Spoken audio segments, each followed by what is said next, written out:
Cheated on, falsely accused, and abandoned by my family, my journey to confront my past is a roller coaster you won't believe. My ex-girlfriend cheated on me, and after I found out and confronted her, she got scared and told nearly everyone we knew that I had raped her to cover up her cheating. I was placed in custody during the investigation. However, I was released as there was no evidence. By that time, my parents had already disowned me, and most of my friends had distanced themselves from me. I wasn't even proved innocent by a jury. So, my parents still believed I was guilty, but had gotten lucky. My best friend began to help me behind their backs, and I ran away. I had nothing to lose, as nobody liked or even approached me, and my college barred me from attending lessons, only emailing me the work and bringing me in for exams. I went as far away from that town as I could, got an apartment after working some community jobs for money, and managed to stabilize myself. I decided to change my name after a while because I came to hate it for some reason, which helped me start fresh.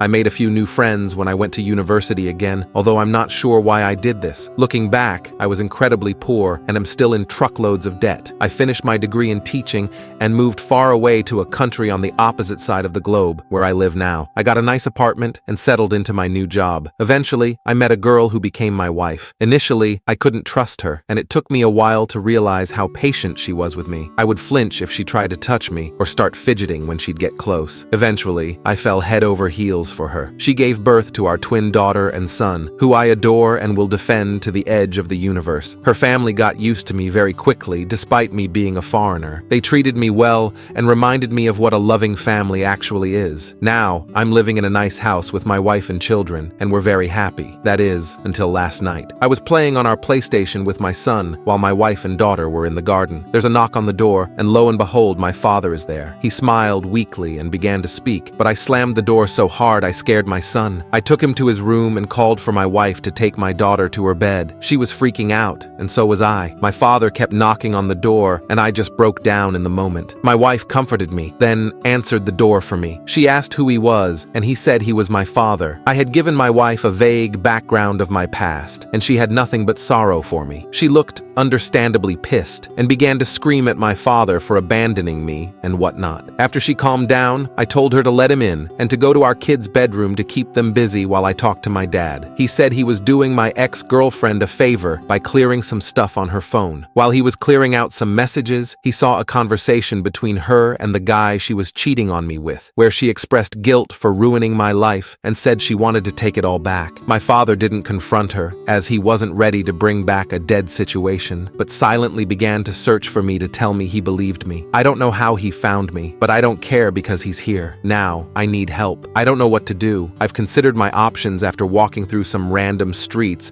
and have come to some conclusions, but I'm not sure what the best decision is. 1. Turn him away and tell him to go back to our country and leave me alone. 2. Reconcile with him and tell my mother. First update. I visited my father in his hotel and told him I wouldn't reconcile with him. He had tears in his eyes, but was understanding. He said he told my mother about the messages and cut my ex-girlfriend off from the family entirely. I asked him why there was still contact, as many of you questioned. He said she felt too guilty to really let us go. I'm not too inclined to believe it, as were many of you, but it's closure enough for me. Apparently, my mother didn't take the news well and tried to get my phone number, but my father didn't let her. I'm not sure what to trust, given that I feel most of it is just a ploy to get me back into their lives. After they threw me out onto the streets like a rabid dog, it just makes me sick. My son did end up asking who was at the door, but I told him it was a colleague. I plan to tell both my children what happened to me in my past when they're older or going through tough times to let them know that I understand. We're all fine. It shook me up a bit, but I hope I have my father's word that he will keep my new life a secret. Second update. I recently had an incident with my family involving them breaking a promise. It angered me incredibly, and after a lot of thought, I decided I would face them directly.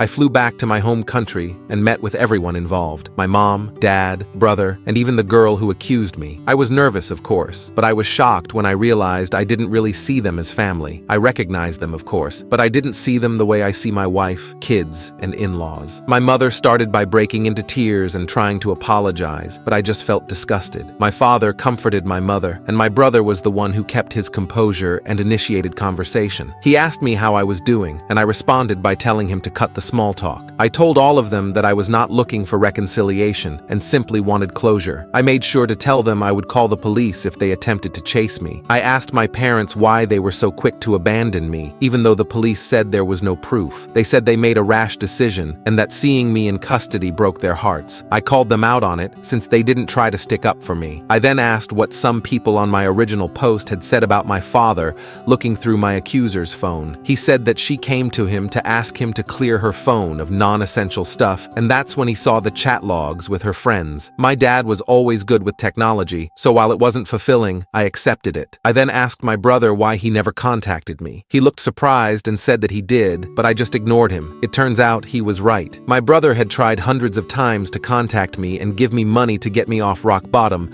but questioned why I never answered and assumed I hated him because of what happened. It turns out my mother had my contacts blocked on all of her phone plans, as she paid for my brother's old phone plan, so I couldn't even receive help when I was completely lost. Then the cherry on top, my ex. I first asked her why she actually did it. She said she was scared of what would happen and that she never stopped loving me. She said every session of therapy made her feel even more guilty, as she knew it was all fake. She then told me she hadn't dated anyone since, in hopes that I would come back and she could apologize, because "I'm sorry" would really reverse time and fix everything, apparently. Even that was bullshit, because my father said he found chat logs of 3 different partners she had while I was away. My ex broke down crying and tried to hold my hand. She had the audacity to ask for another chance. This just made me spiteful, and I pulled out my phone and began showing all of them hundreds of pictures of my children's milestones and good times my family had together, our visits to cities, their first day of school, both of them in my wife's and my arms. I told her that this was what she could have had if she wasn't so stupid, and I told my parents what they missed out on for not even hearing me out. I had a moment when I thought I had gone too far, but I realized compared to what they did to me, I hadn't. My visit wasn't all miserable though, as I met up with my old best friend and his family. They were happy to see me, and I was still grateful for them taking me in when it felt like the whole world was against me. I plan to return to my home country one day to show my kids where half of their culture comes from. I won't let them anywhere near my family though. As far as I'm concerned, my only family is my wife, her family, and my kids. I'd say it went pretty well.